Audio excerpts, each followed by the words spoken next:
네, 창세기 20장 10절부터 18절까지 말씀으로 그가 눈가리개가 되리라 라는 제목으로 하나님 말씀을 나누겠습니다. 오늘 내용은 창세기 20장 전체 내용을 말씀을 전하게 되겠지만 우리는 오늘 설교에 주로 해당되는 10절부터 18절까지만 읽었습니다. 이 오늘 본문은요 16절에 나와 있는 눈가리개가 되리라 하는 말씀 때문에 제가 다시 한번 주목을 하게 되었습니다. 예전에 제가 이게 무슨 말이지 하고 찾아봤던 기억이 나요. 근데 찾아봤던 기억만 내고 무슨 말인지는 머릿속에 사라졌더라고요.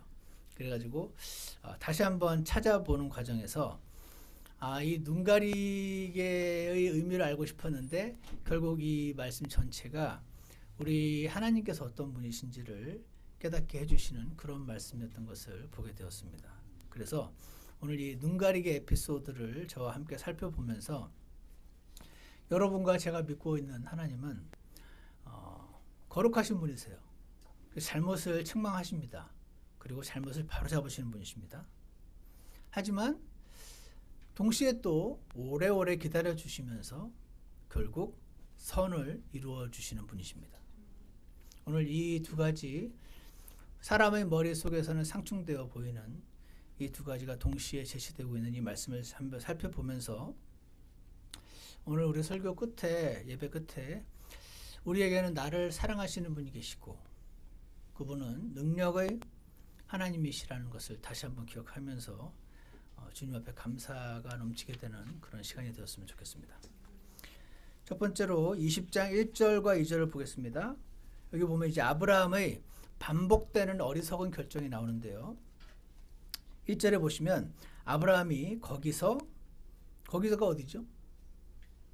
거기가 어딘지 굳이 안 찾아보셨을 것 같아요. 제가 찾아봤더니 여기 어디 나오냐면 창세기 18장 1절에 나옵니다. 마므레라는 곳입니다. 마므레가 어디야 하고 찾아봤더니 헤브론 근처래요. 헤브론은 어디죠? 그래서 제가 나중에 우리 교회 이사를 하게 되면은 TV 같은 거 해가지고 이렇게 지도를 보여드리면서 꼭 하고 싶은데 지금은 어쩔 수 없이 여기 이렇게 그 갈릴리 호수가 있고 쭉 내려와서 여기 사해가 이렇게 있잖아요. 사해가 꽤 큰데 그 사해의 바로 이렇게 거의 일직선 쪽에 왼쪽에 보면은 거기가 그 예루살렘이고 그거보다 조금 내려오면은 베들레헴이 있고 그 내려온 것보다 조금 더 많이 내려오면은 헤브론이라는 도시가 있어요. 그래서 사해를 보면 사해의 한 중간 정도 위치에 해당되는 왼쪽에 헤브론이라는 도시가 있는데 창세기 13장 18절에 보면은 아브라함이 장막을 옮기고 헤브론에 있는 마므레 평야에 거하며 거기서 주께 제단을 쌓았더라.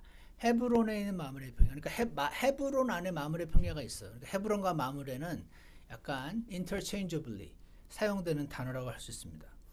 거기에서 그러니까 이 사해가 이렇게 있으면은 중간쯤 되는 마므레 평야에서 거기서 마므레에서 그 마므레에서 뭐를 했냐면 창세기 18장에 보시면 소돔과 고모라를 멸망시키겠다고 하시는 하나님께 거기에 의로운 사람이 10명이 있어도 50명이 있어도 그거 있죠. 그 기도를 했던 데가 그 마므레입니다. 결국 한 명도 못 찾고 소돔과 고모라가 멸망하게 되는 장면이 19장.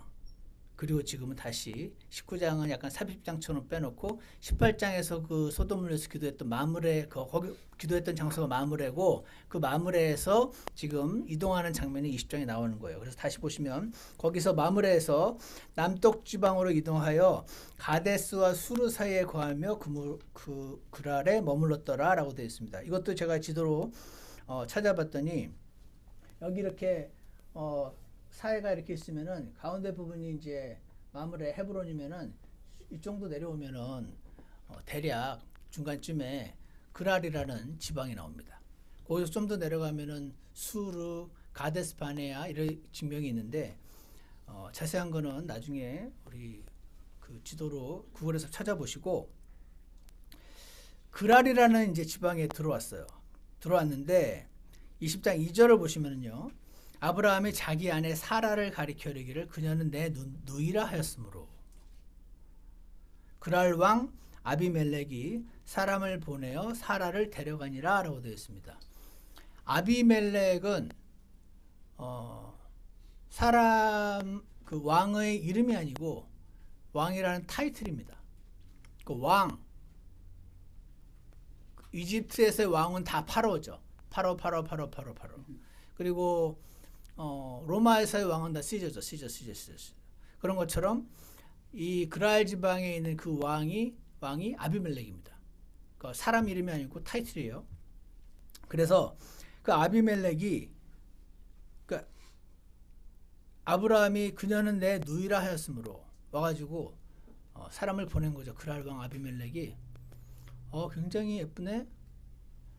내 궁중에 들어오렴. 하렘이라고 표현하는 그렇게 이제 데려가려고 했을 때 아브라함이 혹시 네 아내냐? 그랬을 때 제 아내입니다. 그러면 이제 안 할 텐데 누이라고 말을 함으로써 사라를 데려가는 장면이 나옵니다. 왜 자기 아내인 사라를 내 여동생이라고 누이라고 말을 했는지는 이제 뒤에 나옵니다. 이유가 뭐였죠? 사라가 예뻤기 때문입니다. 예쁘면 다 거짓말합니까? 이렇게 생각합니다. 예쁘네. 왕이 와서 자기 하렘으로 데려가려고 할 때 내 아내요 그러면은 너를 죽이면 되겠구나 하고 내가 죽고 데려가게 할 것인가 살고 데려가게 할 것인가 살고 데려가는 게 낫다 라는 매우 자연스러운 결론에 도달한 아브라함은 아내를 여동생이라고 말함으로써 목숨을 부지하고 있는 남편의 모습을 보여주고 있습니다. 근데 그의 이러한 행태는 이번이 처음이 아니었어요. 옛날에도 한번 했습니다. 어디냐면 창세기 12장 10절에서 12절에서 보시면 이집트로 내려가서 그때 이제 파라오가 그러니까 사라가 어디 가나 눈에 띄는 예쁜 외모에 소여져 있는지 왕마다 그렇게 데려가려고 하니까 내 여동생이요. 그러니까 내가 죽고 데려가게 할 것인가 살고 데려가게 할 것인가 사는 게 낫지 해가지고 내 누이라고 말을 해서 그 행동을 창세기 12장에서 한번 했고요. 20장인 지금 또 한번 하고 있고 그리고 애들이 배워요. 그래서 이삭이 똑같이 창세기 26장에서 6장 뒤에 그때도 또 그랄에 와서 그랄 아비멜렉이 이런 걸 많이 했는지 똑같은 일을 또 합니다. 그때도 뭐라고 했냐면 이삭의 아내인 리브가가 보기에 아름다움으로 아까 그 창세기 12장 11절에 있는 그 파라오한테 갔을 때 그때도 당신은 보기에 아름다운 여인이므로 그래서 왕이 내 아내를 취하도록 일단 난 살아야지 라고 생각을 했었습니다. 처음에는 그렇다 치더라도 처음에 낭패를 당하고 하나님 믿는 사람이 하나님 믿지 않는 사람에게 보는커녕 오히려 책망을 그때도 받았었거든요. 그때 한번 받았으면 고쳤으면 좋았을 텐데 사람은 한번 크게 혼났다고 고치는 사람이 훌륭한 겁니다. 못 고치는 경우가 태반입니다. 옛날에 이렇게 하면 될 것 같았는데 실패했어. 그럼 그 다음번에 또 하지 않습니까? 왜? 이번에는 될 것 같으니까. 그렇지 않습니까? 그래가지고 이 자세한 내용이 왜 지금 아브라함의 변명을 한번 들어볼까요? 11절을 보세요. 아브라함이 창세기 20장 11절에 아브라함이 이제 대답을 합니다. 그 까닭은 분명히 이곳에는 하나님을 두려움이 없으므로 내 아내로 인해 그들이 나를 죽일 줄로 생각하기 때문이다. 첫 번째 이유. 여기 보니까 아무도 하나님을 안 믿네. 하나님 안 믿으면 싸납지. 그럼 나를 죽이겠네. 나 죽이고 아내 뺏어가겠네. 그래서 그랬어요. 라고 한 겁니다. 12절. 그녀는 참으로 내 누이라. 그리고 사실 이게 아주 거짓말은 아니에요. 우리가 모든 사실을 다 말할 필요가 있나요? 반만 얘기한 거예요. 누인 것도 사실이니까. 그녀는 내 어머니의 딸은 아니라 내 아버지의 딸로서 내 아내가 되었느니라. 아주 거짓말은 아니었어요. 세 번째 13절 하나님께서 나로 하여금 내 아버지 집을 떠나 떠돌아 다니게 하실 때 내가 그녀에게 이르기를 우리가 가게 될 모든 곳에서 나에 대하여 말하기를 그는 나의 오라비라 하라. 이것이 당신이 내게 베풀 친절이라 하였노라. 이미 다 얘기된 거예요. 우리끼리. 이렇게 해요. 자, 첫 번째, 두 번째, 세 번째 이유로 내가 내 아내가 아니라 누이라고 말했어. 이렇게 지금 변명을 하고 있습니다. 이게 뭡니까? 아브라함의 정당성. 내가 왜 이렇게 해서 목숨을라도 살려고 할 수밖에 없었는지. 얘기가 다 된 거야 우리끼리. 사실 아주 거짓말도 아니야. 여기 보니까 하나님 믿는 동네가 아니야. 라고. 꽤 지혜롭죠. 지혜롭지 않나요? 이런 지혜를 뭐라고 하는 줄 아십니까? 땅에 속한 지혜라고 합니다. 야고보서 3장 15절에 이런 지혜는 위로부터 내려오는 것이 아니요.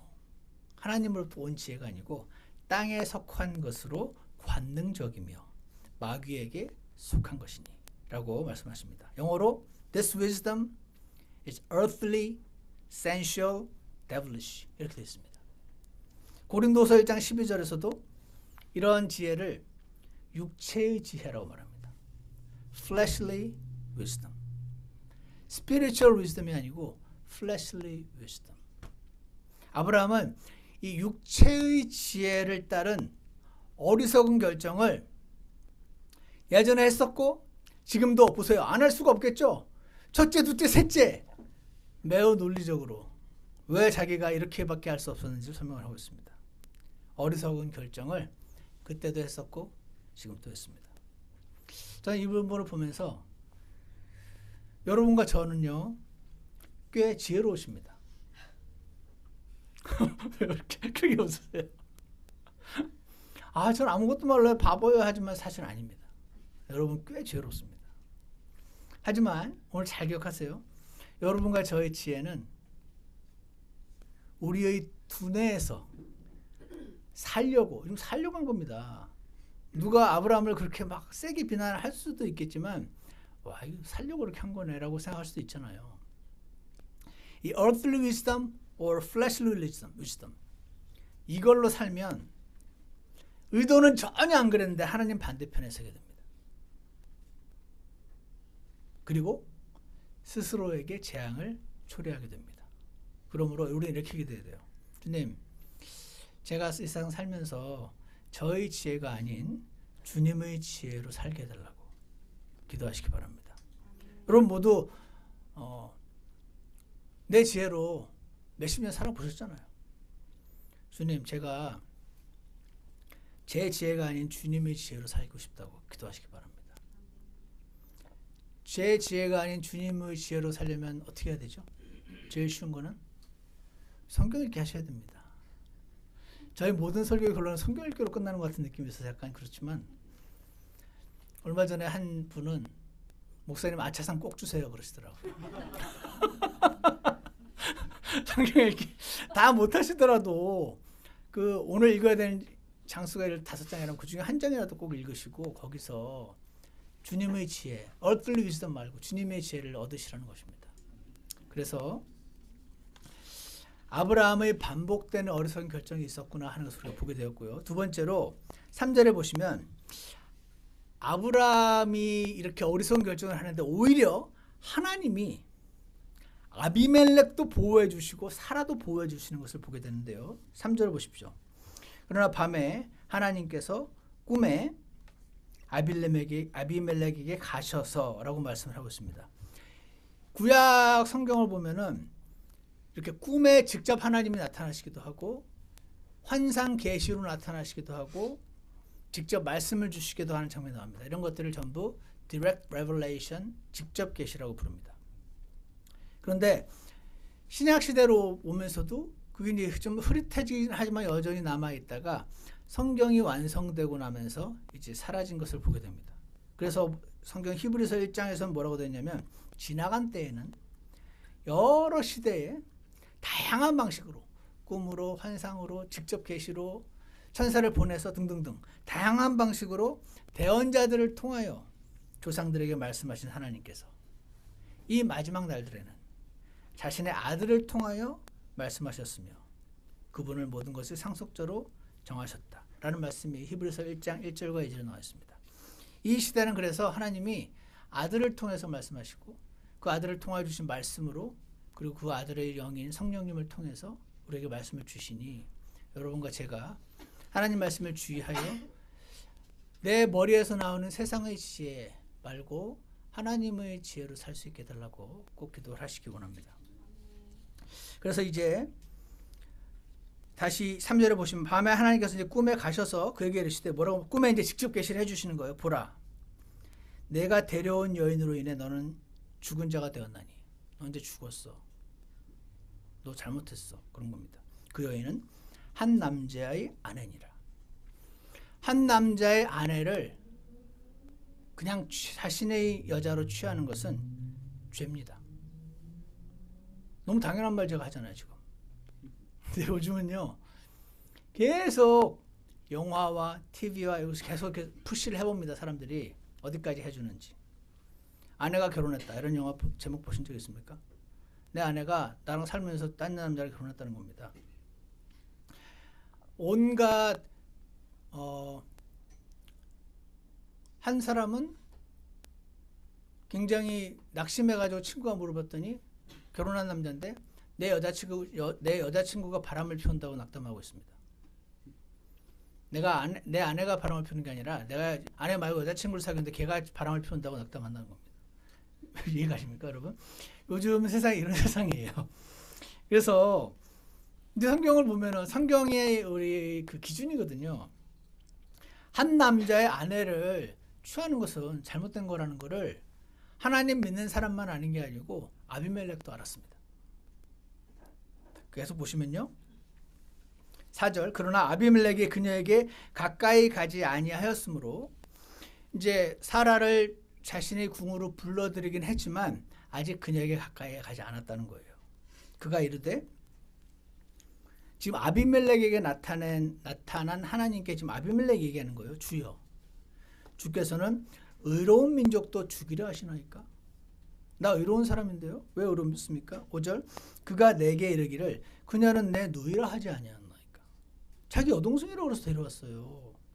또한 그녀도 스스로 이르기를 그는 내 오라비라 하였사오니 부부가 쌍으로 거짓말을 했어요. 나는 순전한 마음과 무죄한 손으로 이 일을 행하였나이다. 순전한 마음은 우리 영어로 with integrity라고 되어 있는데 unsuspectingly라는 뜻이더라고요. 전혀 의심 없이. 본인도 여동생이라고 본인도 내 오빠라고 그러니까 나는 전혀 몰랐습니다. 6절 하나님께서 꿈에 그에게 이르시되 참으로 내가 순전한 마음으로 이 일을 행한 줄을 내가 아노라. 뭡니까? 너 무죄인 거 맞아. 너 모르고 있으니까 본인대로 거짓말 했으니까 속은 거 맞아. 넌 잘못 없어 사실. 근데 그래서 나 역시 너를 막아 내게 죄를 짓지 아니하게 하였나니. 그래서 내가 너를 위해서 너를 막아주는 거야. 지금 죄 짓지 않게 해주려고. 이런 까닭에 내가 그녀에게 손대는 것을 내가 허락하지 아니하였노라. 하나님께서 지금 아비멜렉을 아브라함과 사라의 거짓말로부터 보호해주고 계신 거예요. 7절 그러므로 이제 그 남자에게 그의 아내를 돌려보내라. 그는 대언자이므로 아브라함이 갑자기 대언자래요. 대언자가 뭐냐면은 성경에서 대언자라는 단어가 여기 처음 등장을 합니다. 나비라는 단어인데 히브리어로 하나님으로부터 직접 계시를 받고 타인을 위해서 기도해 주는 역할을 주로 강조를 하는 사람이라고 합니다. 그러니까 다른 일을 위해서 기도해 주는 게요. 원래 대언자 일이었어요. 그러니까 여러분이 신약 시대에 우리가 다른 일들을 위해서 중보 기도하는 것은 구약 시대의 대언자가 했던 일인 것입니다. 과거에는 그렇게 할 수 없었던 거죠. 그래서 그는 대언자이므로 그가 너를 위하여 기도하리니. 와, 이렇게 지 살겠다고 거짓말을 쌍으로 하고 지금 이방인 아비멜렉에게 너는 사실 무죄한 거 맞아. 얘네가 거짓말했어. 이렇게까지 하시는데 여전히 대언자로서의 위치는 안 뺏으시네. 그죠? 그가 너를 기도하리니 위해 그러면 네가 살려니와 라고 말씀하십니다. 그러니까 아까도 말씀드린 것처럼 지금 창세기 20장인데 그 2장 전에 있었던 18장에서 소돔을 위해서 소돔 사람을 살려달라고 중보 기도했던 그 위치를 지금 하나님은 이 일로 인해서 이 죄악이 얼마나 중차대한지는 우리는 잘 모르겠지만 하나님이 이 일로 인해서 그 위치를 빼앗지 않으셨습니다. 그러니까 이런 거죠. 아브라함은 분명히 하나님의 사람이긴 한데, 그리고 여러분 전 세계 종교, 기독교, 유대교, 이슬람교 전부 아브라함이 자기의 조상이라고 지금 주장하지 않습니까? 3대 제일 큰 종교 3개 아닙니까? 천주교까지 포함한다면은 이렇게 해가 이런 아브라함이 사실은 여러분과 저와 똑같은 성정의 사람입니다. 죽음을 무서워하고 두려우니까 쓱 거짓말하고. 여러분과 저도 두렵거나 무슨 낭패당 같은 거짓말 쓱쓱 하시죠. 여러분 거짓말을 할 때 성의 있게 하셔야 돼요. 이 말하면 또 목사님이 거짓말 하라 그랬다 그러려요. 그게 아니고 우리가 이거는 나만 알 것 같으니까 쓱쓱 쉽게 거짓말하는 경우가 있어요. 근데 세상 사람들도 그런 사람을 나중에 금방 드러나요. 신뢰하지 않게 됩니다. 그래서 거짓말하지 않는 것이 맞는 것인데, 그러니까 목숨을 건지려다 보니 무서워서 살려고 거짓말을 쓱 하고 슬쩍슬쩍. 전에 했다가 낭패 당했었는데 또 하고. 반복되는 실수를 하지만 그 대언자로서의 위치와 하나님께서 내가 너를 택하리라 하셨던 너와 내 씨 안에서 모든 민족들이 축복을 받으리라 하셨던 그 약속을 폐기하지 않으시는 그런 하나님이시다 하는 것을 보게 됩니다. 그래서 다시 보시면요, 내가 살려니와 만일 내가 그녀를 돌려보내지 아니하면 너와 내게 속한 모든 것이 반드시 죽을 줄 알지니라 하시니라. 자, 여기에 아비멜렉이 만약에 죽으면 사라를 납치한 죄로 죽는 게 아닙니다. 사라에게 손대려고 한 죄도 묻지 않으십니다. 내가 이제 돌려보내라고 했잖아. 다 이해한다고. 근데 안 돌려보내면 안 돌려보낸 죄로 죽는다고 지금 말씀하시는 겁니다. 이제 다 알려주셨으니까 이제 변명의 여지가 없는 겁니다. 이렇게 해서 지금 하나님은 아브라함의 반복된 거짓말과 육체의 지혜에 따른 실수와 결정으로 인한 지금 낭패가 된 상황을 보호해 주시는데, 그걸로 인해서 아비멜렉이 죄를 짓지 않게 보호해 주시고 사라를 또 안전하게 보호해 주시고 하는 것을 보게 됩니다. 그런데 우리가 알아야 될 거는 지금 이 아브라함과 사라와 지금 이 관계, 한 집안을 보존해 주시는 거가 전부가 아닙니다. 왜냐하면 아까도 말씀드린 것처럼 유대교, 기독교, 이슬람교의 조상인 아브라함, 이 아브라함의 씨로부터 예수님을 보내시겠다는 약속이 성경에 나와 있잖아요. 지금 이 상황은 적혀 있지는 않지만 아브라함의 씨를 혼잡시켜서 이 세상에 예수님을 보내시려는 하나님의 계획을 어떻게든 어그러뜨리려는 사탄의 계략이 뒤에 숨어 있었던 것으로 봐야 되죠. 그날 왕 아비멜렉을 부추겨서 지금 그 일을 막고자 했던 것을 보게 됩니다. 그러면은 이 땅에 예수님을 보내시려는 계획이 어그러질 수가 있으니까. 근데 아브라함은 이런 거 모릅니다. 그냥 눈으로 보기에 아이고 잘못하면 죽겠구나. 자기가 살려고 지금 이런 일을 한 것입니다. 그래서 굳이 지금 보지는 않겠지만 창세기 17장 8절에도 너와 너를 이을 내 씨에게, 너의 자손에게 이 가나안 땅을 주어서 영존하는 소유로 삼겠다고 하셨으니까 그 씨가 누군지가 굉장히 중요합니다. 그리고 21장 12절에서는 아브라함이요 이삭도 낳고 이스마엘도 낳고 다른 아이들도 있거든요. 그러니까 그 중에서 그럼 아브라함의 자손인데 그 중에 누구 자손이에요? 그 중에서 이삭이야. 이는 이삭 안에서 내 씨가 부름을 받을 것이기 때문이라라고 창세기 21장에서 아브라함의 여러 아들 중에서 이삭 라인을 통해서, 이삭의 여러 아들 중에서 야곱 라인을 통해서, 야곱은 엄청 꾀돌이에 꾀돌이에 막 잔머리가 능하고 아주 질이 안 좋은 사람으로 보이는데요. 상관없이 하나님의 선택에는 부르심에는 후회가 없으시므로 아브라함의 라인, 이삭의 라인, 야곱의 라인을 따라서 다윗의 라인을 따라서 예수님을 이 땅에 보내시는 그 일을 지금 행하고 계신 것을 보게 되는 거죠. 그래서 이렇게 된 겁니다. 아브라함은 첫 번째로 무지한 아비멜렉의 죄를 막으시고, 그랬죠? 두 번째로 세상적으로 지혜로웠던 아브라함을 책망하시고, 세 번째로 남편에게 다만 순종했던 사라를 보호해 주시고, 네 번째로 아브라함의 씨로 오실 예수님을 보존하신 것입니다. 내 씨 안에서 모든 민족이 축복을 받게 되리라는 그 창세기 12장에서의 아브라함의 언약, 그 약속을 지금 그대로 지키고 계신 것입니다. 그래서 우리는 첫 번째로 아브라함의 반복된 어리석은 결정을 봤고요. 두 번째로 그럼에도 불구하고 하나님께서 아비멜렉과 사라를 보호하신 걸 보게 되었고, 세 번째로 뭘 보게 되냐면 이 아브라함과 사라의 어리석은 선택을 하나님이 어떻게 바로잡으시고 그 와중에 선을 이루시는지를 보여주시는데요. 8절을 보시기 바랍니다. 그러므로 아비멜렉이 아침에 일찍 일어나 자기의 모든 종을 불러 그들의 귀에 이 모든 일을 말하매 그 사람들이 심히 두려워하더라. 아비멜렉이 지금 자기 종들을 불러가지고, 야, 내가 이렇게 굉장히 예쁜 여자 너희가 왔다가지고 불렀잖아. 근데 꿈에 하나님이라는 분이 나타나셔가지고 사실은 누구 부인이라고, 너 이제 죽었다고, 돌려보내라고, 안 돌려보내면 진짜 죽는다고, 이런 일이 있었다라고 얘기를 했더니 사람들이 모두 심히 두려워했답니다. 저는 여기서 이 일이 아니었다면 이 아비멜렉과 이 신하들과 이 말을 들었던 사람들이 하나님이 얼마나 두려우신 분이신지, 얼마나 거룩하신 분인지 알 수 있는 기회가 있었을까? 있었을 수도 있는데 하나님이 이거를 기회로 삼아서 하나님이 어떤 분인지를 지금 이방인들에게도 보여주고 계신 것 같아요. 다시 말해서 하나님은 합력해서 선을 이루시는 분이시죠.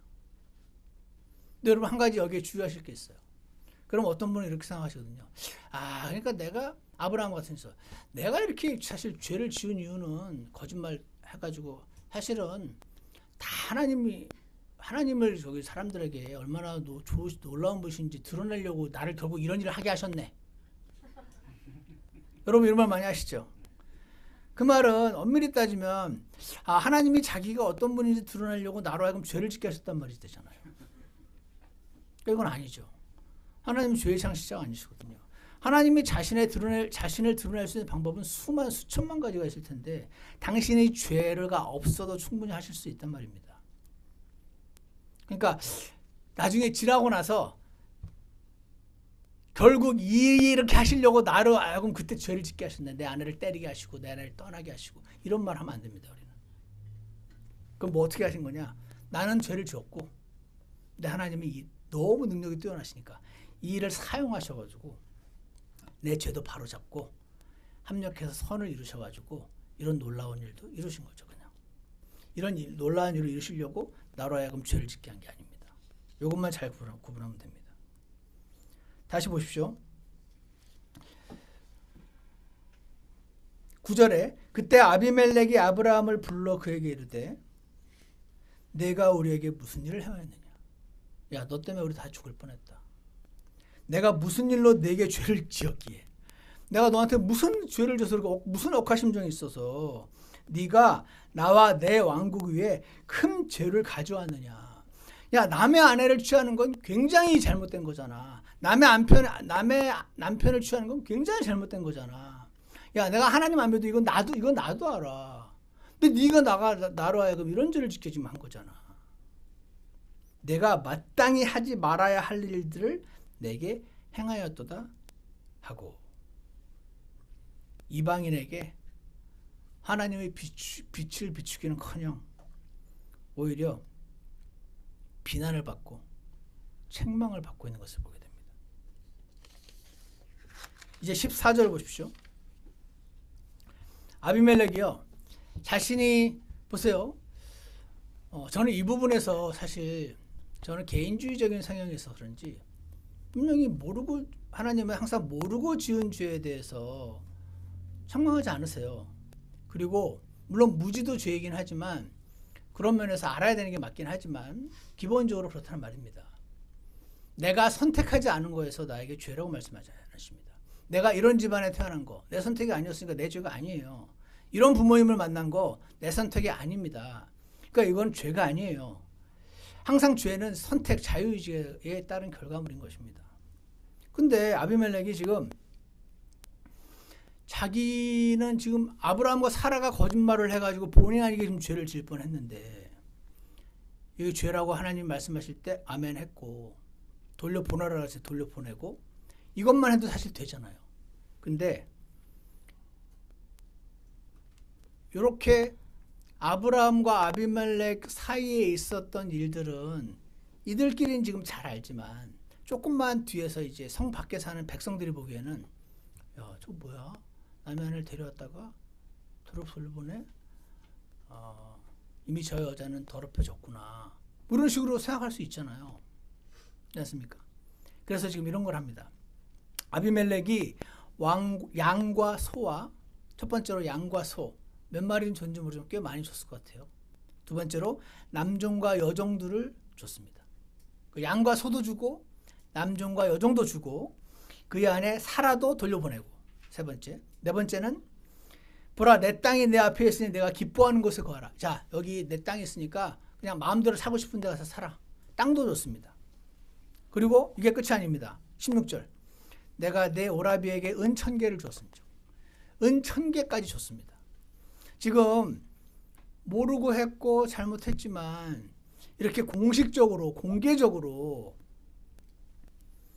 자신이 한 잘못에 대해서 공개적으로 사과를 한 셈입니다. 공개적으로 대가를 치른 겁니다. 이런 거죠. 여러분 내가 모르고 했긴 했습니다. 하지만 남의 아내를 취하려고 한 내가 잘못한 거였습니다. 내 잘못에 대해서 이렇게 나는 충분한 대가를 치릅니다. 이 여자는 안전했습니다. 라는 거를 만인 앞에 지금 천명을 하고 있는 것입니다. 그리고 이런 것도 되죠. 나는 죄를 지었으나 충분히 대가를 치렀고 하나님께도 용서를 받았습니다. 라고 지금 나는 그래서 이제 무죄합니다. 이 상태에서. 라는 거를 본인들끼리만 싹싹싹 아는 게 아니고 이렇게 함으로써 온천하에 지금 드러내고 있는 것입니다. 이때 이제 문제의 구절 제 눈을 사로잡았던 16절에 나옵니다. 다시 보십시오. 사라에게 이르되 보라 내가 내 오라비에게 은 1000개까지 줬어요. 주었은즉 보라 그가 너와 함께한 모든 사람과 다른 모든 사람에게 너를 위한 눈가리개가 되리라 했더라.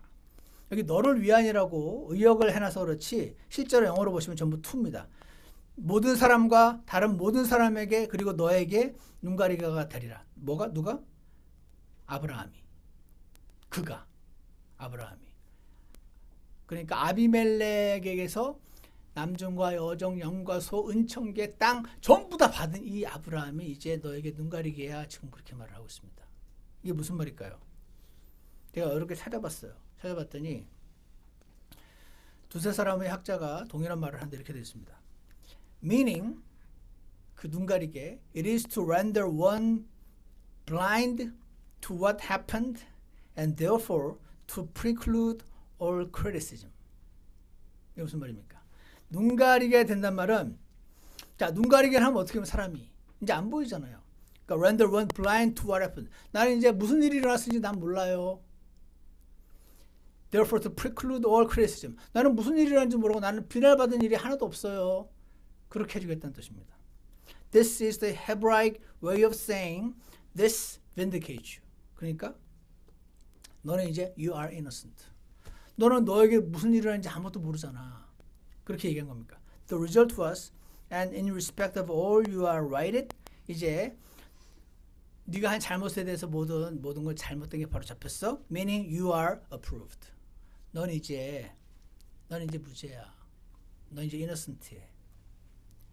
이해 가십니까? 이해 갈 듯 말 듯 하시죠? 제가 좀 더 쉽게 풀어보자면 자, 내가 아브라함에게 이것도 좋고 이것도 좋고 다 받았어. 그러니까 그가라는 말은 이 모든 것을 받은 아브라함이에요. 이 그에게 준 모든 이런 보상도 포함을 한 거겠죠.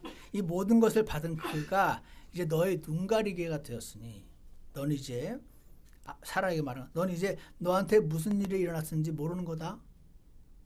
공식적으로 이제 모두가 잘 된 거야. 아무 일도 없었던 셈이야. 그렇게 말해주는 겁니다. 근데 그 뒤에 이상한 말이 있어요.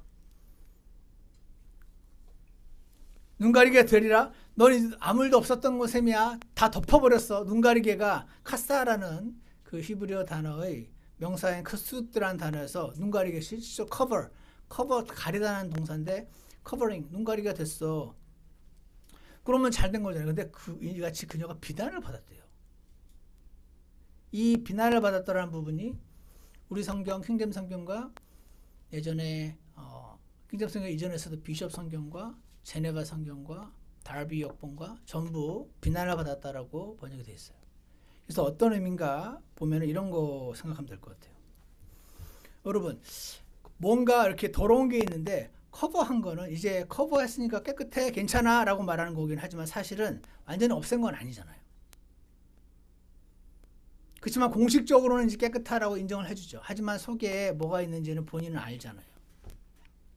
그래서 꼭 눈가리개는 죄를 가리긴 했으나 속으로는 다 아는 거죠. 본인은. 너와 네 남편이 이 사단을 만들었어.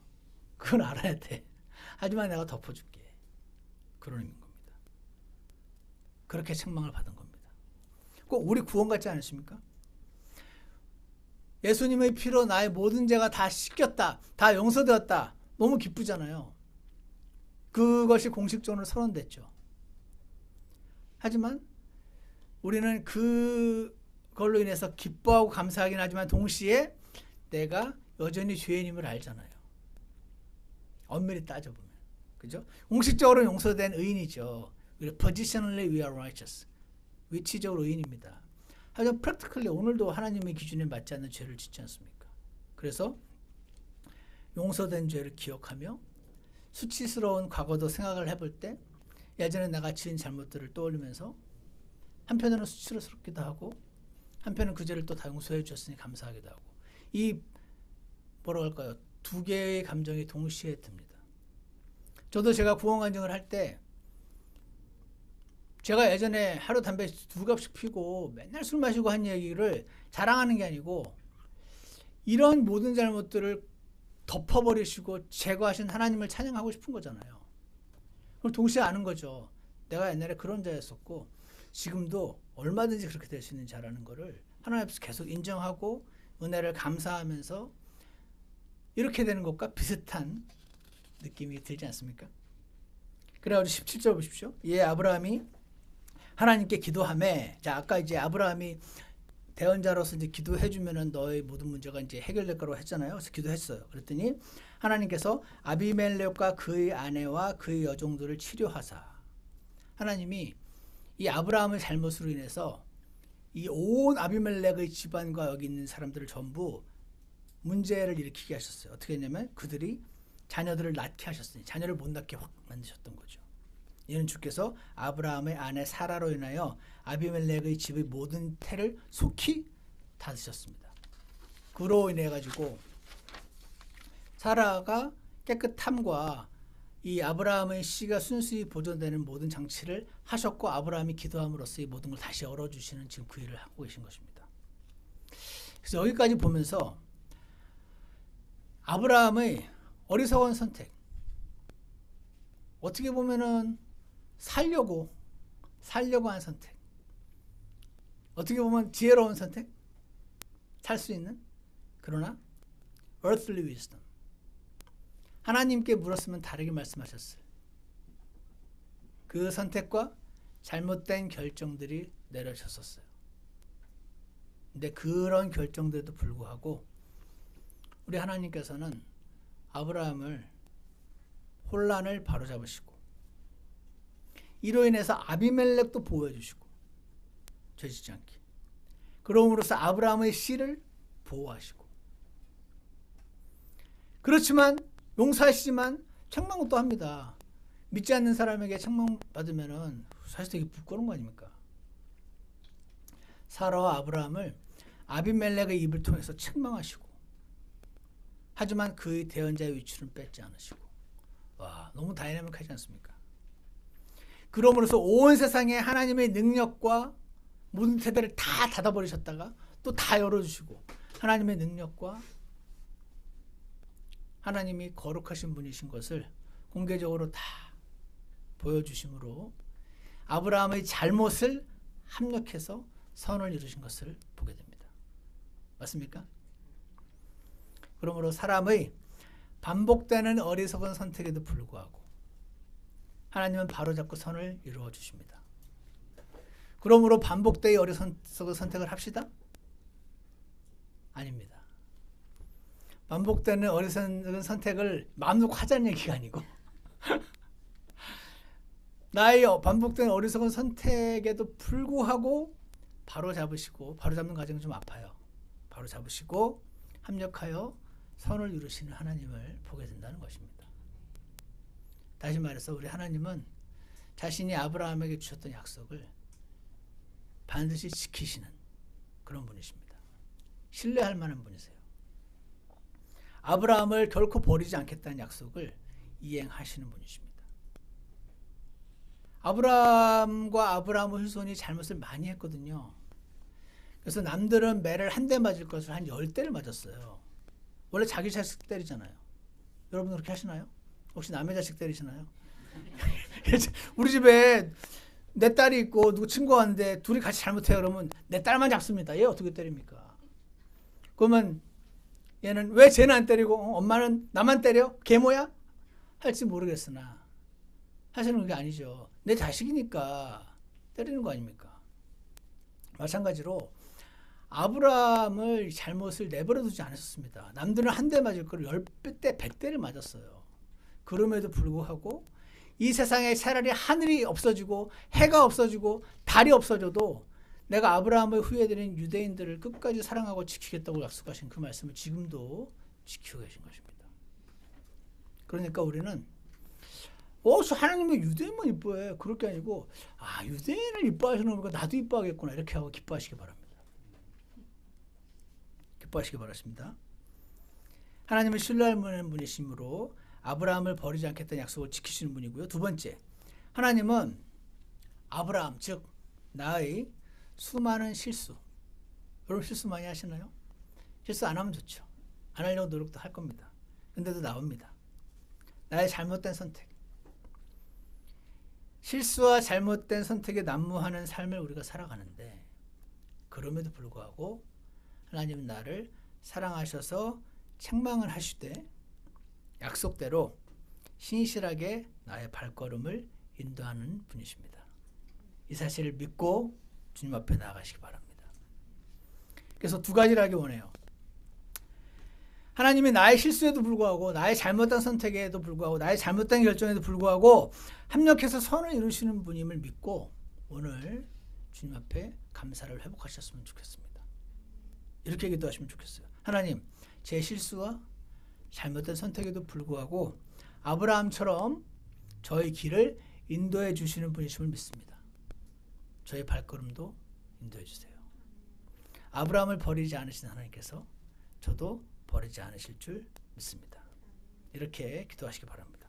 두 번째, 하나님은요, 내 안에서 모든 민족들이 복을 받으리라 너와 내 씨 안에서 진짜 수천 번, 수만 번 반복될 이 약속을 반드시 지키시는 분이시다 하는 겁니다. 로마서 8장 28절에 이런 말이 있습니다. 우리가 알거냐 하나님을 사랑하는 자들과 그분의 목적에 따라 부르심을 받은 자들, 우리 거듭난 크리스천들 말하죠. 모든 것이 합력하여 선을 이루니라. 여러분과 제게 일어나는 수많은 우리 눈으로 볼 때 악해 보이는 모든 일들은 우리가 여전히 하나님을 바라본다면 모두 합력하여 선을 이루심을 믿고 고백하시기 바랍니다. 그러니까 어차피 선을 이루시겠구나. 아싸, 마음대로 살자. 이렇게 하란 말이 아니고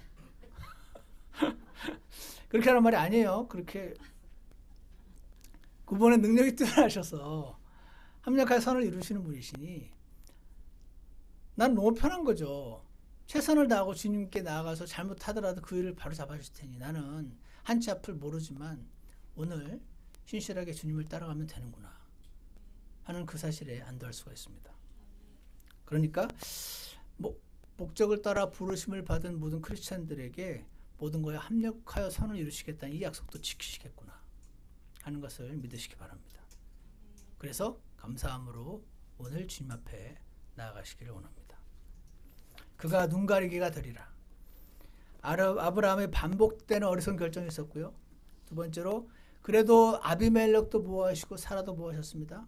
아브라함 책망하셨고 사라도 여기에 동참해서 책망받았습니다. 그러나 그들의 어리석은 선택에도 불구하고 바로 잡으시고 합력하여 선을 이루시고 그의 인생을 선하게 발걸음을 인도하셨던 하나님께서 저와 여러분의 하나님이심을 기억하시기를 바랍니다. 기도하겠습니다. 사랑과 은혜가 풍성하신 하나님 아버지, 오늘 사라의 눈 가리개를 만들어 주시고 그들의 잘못을 바로잡으시되 책망하시되 여전히 그들의 발걸음을 선하게 이끄셨던 그 하나님께서 저희 하나님이심을 기억하고 감사하는 저희 모두가 되도록 도와주시옵소서. 이 세상을 살아가다 보면 사실 아브라함을 그리 욕할 수가 없습니다. 그의 선택은 너무나 인간적으로 평범하고 자연스러운 선택이었고 우리도 알게 모르게 쉽게 얼마나 많은 거짓말하고 살아가는지 주님 앞에 돌아볼 수 있게 해주시기를 간절합니다. 하지만 그의 지혜로운 선택은 세상적인 지혜였으며 위로부터 오는 지혜가 아니었음을 기억하게 하셔서 오늘 나의 선택들은 주님과 동행하면서 주님으로부터 받는 지혜 가운데 살아가는 저희가 되도록 축복해 주시기를 간절합니다. 그렇게 인생을 주님과 함께 걸어가다가 또 잘못된 선택이 내려질 때 또 주님 앞에 나아가 회개하고 또 주님 위로를 받고 또 다시 일어나서 또 걸어가는 저희 모두가 되게 하셔서 주님의 선하신 손길을 따라 인생의 발걸음을 잘 따라가는 저희가 모두가 될 수 있도록 온전히 축복해 주시기를 간절합니다. 감사를 드리며 예수님 이름으로 기도드렸습니다. 아멘. 오늘 찬송가 433장 같이 부르시겠습니다.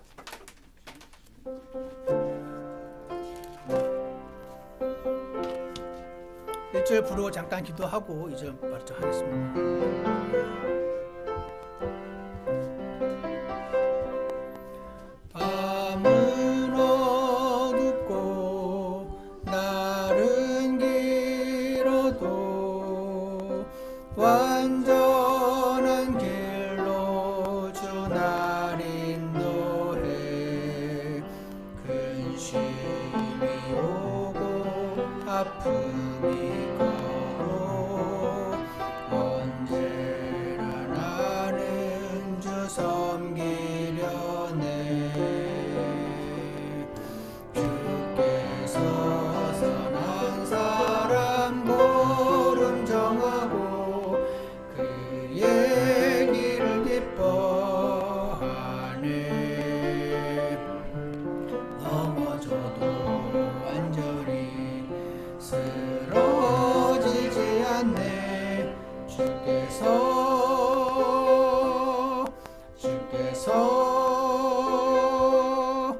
자신의 손으로 붙드시네. 우리 잠깐 기도하는 시간 갖겠습니다. 우리에게 눈가리개가 되어주시고 우리 인생길을 선하게 인도해 주시는 하나님이 우리에게 계십니다. 오늘 나를 사랑하시고 내 발걸음을 이끌어 주신 주님 앞에 나아가서 세상의 지혜가 아닌 주님이 주시는 지혜에 따라 살고 싶다고 고백하고 주님의 위로의 손길을 경험하는 시간이 좀 있었으면 좋겠습니다.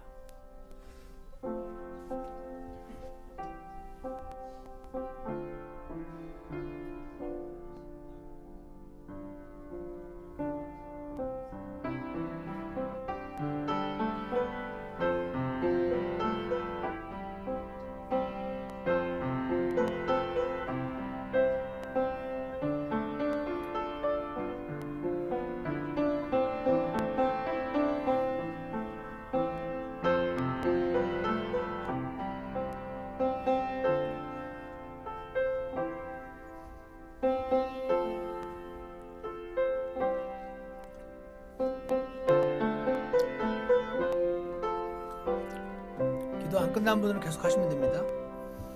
오 전능하신 주 작은 내가 넘어져도 주 신뢰하게 해. 거룩하신 주 실수가